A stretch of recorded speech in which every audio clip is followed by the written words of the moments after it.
بسم اللہ الرحمن الرحیم تبارك الذي نزل الفرقان على عبده ليكون للعالمين نذيرا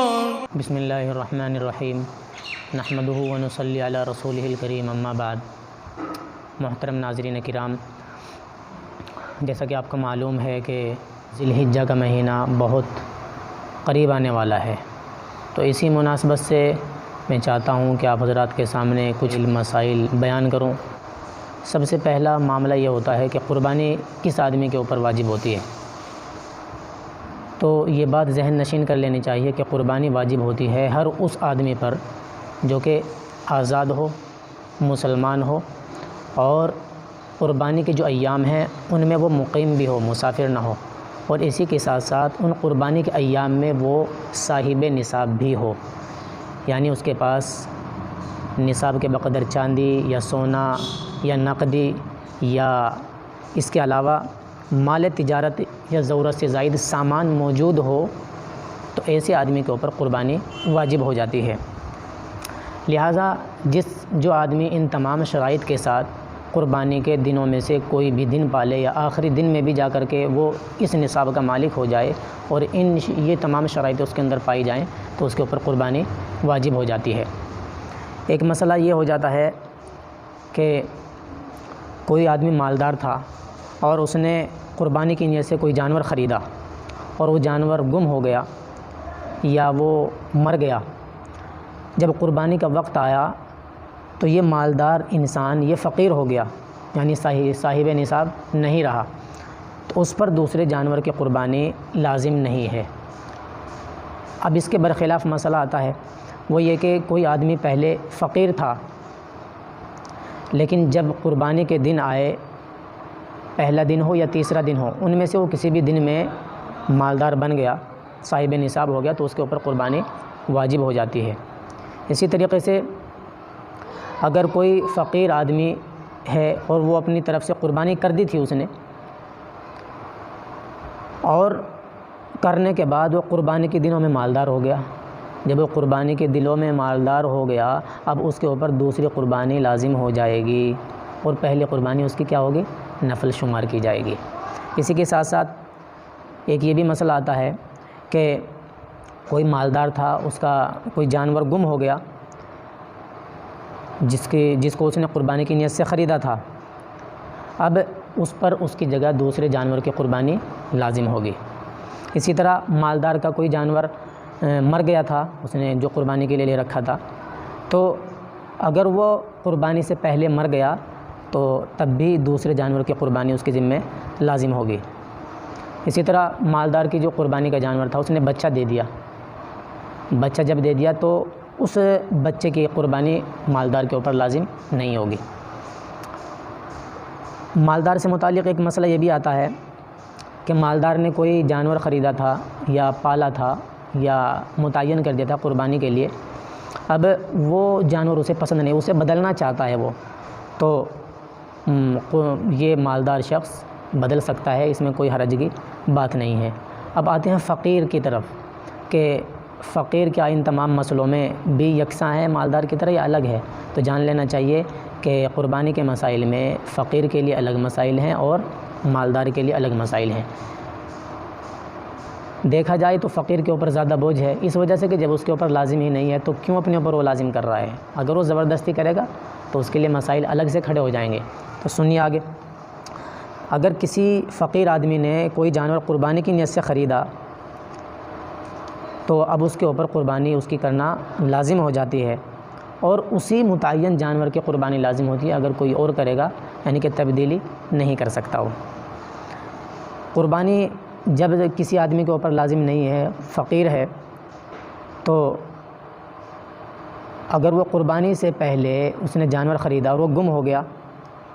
تو اس پر دوسرے جانور کی قربانی کیا نہیں ہے؟ لازم نہیں ہے۔ فقیر کے اوپر، مالدار کے اوپر لازم تھی اور فقیر کے اوپر لازم نہیں ہے، یہاں اس کے لیے آسانی پیدا ہوگی۔ اور فقیر اسی طریقے سے کوئی فقیر آدمی تھا، اس نے کوئی جانور متعین کیا تھا قربانی کے لیے، اب وہ قربانی سے پہلے ہی مر گیا، تو اب فقیر کے اوپر اس دوسرے جانور کی قربانی لازم نہیں ہے۔ کیوں؟ اس لیے کہ وہ اس کے لیے ضروری تھا، وہ متعین کیا تھا، وہ رہا نہیں تو اب اس کے اوپر قربانی بھی لازم نہیں رہی۔ اب مسئلہ آ جاتا ہے کہ فقیر کی جو قربانی ہے، قربانی کا جانور ہے، اس نے بچہ دے دیا، اب وہ بچہ جو پیدا ہوا یہ اسے اپنے پاس نہیں رکھ سکتا، بلکہ اس کو صدقہ کرنا لازم اور ضروری ہے، برخلاف مالدار کے۔ اس کی قربانی کے جو جانور تھا وہ جہاں بچہ پیدا ہوا تھا وہاں بچے کی قربانی یا بچے کو صدقہ کرنا لازم نہیں تھا۔ اسی طریقے سے فقیر آدمی نے کوئی جانور متعین کر لیا تھا قربانی کے لیے، اب اگر وہ بدلنا چاہے تو یہاں پر مسئلہ فقیر کے لیے آتا ہے کہ نہیں بدل سکتا، وہ متعین ہو گیا جو اس نے لیے متعین کیا تھا، مالدار کے لیے ایسا نہیں ہے۔ اسی طرح کوئی جانور گم ہو گیا تھا، اب وہ مل گیا تو اس کی 3 صورتیں ہیں۔ نمبر 1 صورت تو یہ ہے کہ اگر وہ مالدار کا جانور ملا ہے تو اس پر اسی خاص جانور کی قربانی لازم نہیں ہے، بلکہ وہ دونوں میں سے کسی ایک کی بھی کر سکتا ہے۔ لیکن اگر وہ گمشدہ جانور جو ملا ہے وہ فقیر کا ہے، اب یہ دیکھا جائے گا کہ اگر اس نے ابھی تک کوئی دوسرا جانور نہیں خریدا تھا اور گمشدہ مل گیا تو اب صرف اسی کی قربانی لازم ہوگی، لیکن اگر اس نے دوسرا جانور بھی خرید لیا تھا اور جو گم ہو گیا تھا وہ بھی مل گیا، اب اس کے ذمے دونوں کی قربانی لازم ہوگی، ایسا نہیں ہو سکتا کہ صرف ایک ہی کی قربانی کرے۔ اسی طرح ایک مسئلہ یہ آتا ہے کہ کسی آدمی نے قربانی کے لیے جانور خریدا تھا، قربانی واجب تھی کسی آدمی کے اوپر اور وہ قربانی سے پہلے ہی وفات پا گیا، تو جب وہ موجود ہی نہیں رہا تو اس کی طرف سے قربانی بھی لازم نہیں رہی اور نہ وصیت اس کے اوپر قربانی کی لازم ہوگی۔ اسی طریقے سے ایک مسئلہ یہ آتا ہے کہ کسی نے کوئی ایسا جانور خریدا کہ جس میں 7 حصے تھے،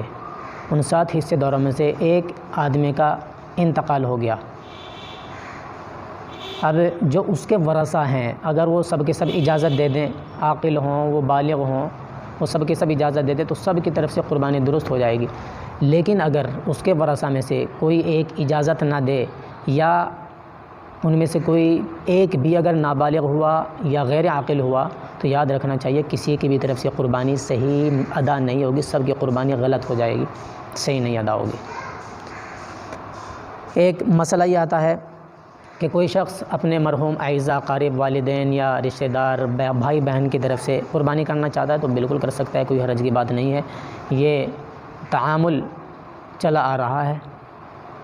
کر سکتا ہے۔ اسی طریقے سے ایک مسئلہ یہ آتا ہے کہ اللہ کے نبی صلی اللہ علیہ وسلم کی طرف سے قربانی کرنی چاہیے نہیں کرنی چاہیے؟ بالکل کرنی چاہیے، سعادت کی بات ہے، جسے خوش نصیبی مل جائے، بلکہ ہمیں اور آپ کو چاہیے کہ ہمیں ایسا جانور لینا چاہیے کہ جس میں کم سے کم 7 حصے ہوتے ہیں، تو اس میں اللہ کے نبی کے لیے ضرور ایک حصہ لینا چاہیے۔ اسی طریقے سے ایک مسئلہ یہ بھی آتا ہے کہ کوئی آدمی وقت پر قربانی نہیں کر سکا تو اس کے لیے کیا حکم ہے؟ تو اس سلسلے میں مسئلہ یہ ہے کہ اگر کسی نے کوئی آدمی قربانی وقت پر نہیں کر سکا اور جانور پہلے سے موجود ہے تو وقت گزرنے کے بعد اسی جانور کو زندہ صدقہ کرنا ضروری ہے، اور اگر وہ جانور موجود نہ ہو تو پورے جانور کی قیمت کا صدقہ کرنا لازم ہے۔ یہ مسئلہ اچھی طریقے سے ذہن نشین کر لینا چاہیے۔ اسی سے متعلق ایک اور مسئلہ یہ آتا ہے کہ کسی آدمی کے اوپر قربانی واجب تھی، لیکن اس نے ایام قربانی میں نہ تو قربانی کی اور نہ کوئی جانور ہی خرید پایا تھا، تو بعد میں اس پر ایک بکرے کی قیمت کا غریبوں پر صدقہ کرنا ضروری ہے۔ اب یہاں پر ایسا نہیں ہو سکتا کہ بڑے جانور کے 7ویں حصے کی قیمت وہ ادا کر دے، یہ اس کی طرف سے کافی نہیں ہوگی، کیونکہ اس کے پاس جانور نہیں تھا، نہ جانور خریدا تھا، حالانکہ اس کے اوپر ضروری تھا خریدنا۔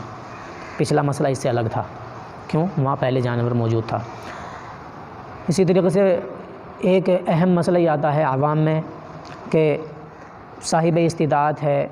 صاحب وسعت شخص ہے، اس کے اوپر قربانی باوجود قربانی کے اس نے کئی سالوں سے قربانی ادا نہیں کی، تو ہر سال کی قربانی کے بدلے میں ایک بکرا یا بکری کی قیمت کا صدقہ کرنا لازم ہے۔ ایسا نہیں ہو سکتا کہ وہ آدمی ایک حصے کی جتنی قیمت بیٹھتی ہے وہ ادا کرے، نہیں، بلکہ اس کو الگ سے ایک بکرا یا ایک بکری کی قیمت کا صدقہ ہی ادا کرنا ہوگا، ایک حصے کی قیمت سے کام نہیں چلے گا۔ اب انشاءاللہ امید ہے کہ یہ چیزیں سمجھ میں آ گئی ہوں گی۔ وآخر دعوانا الحمدللہ رب العالمین۔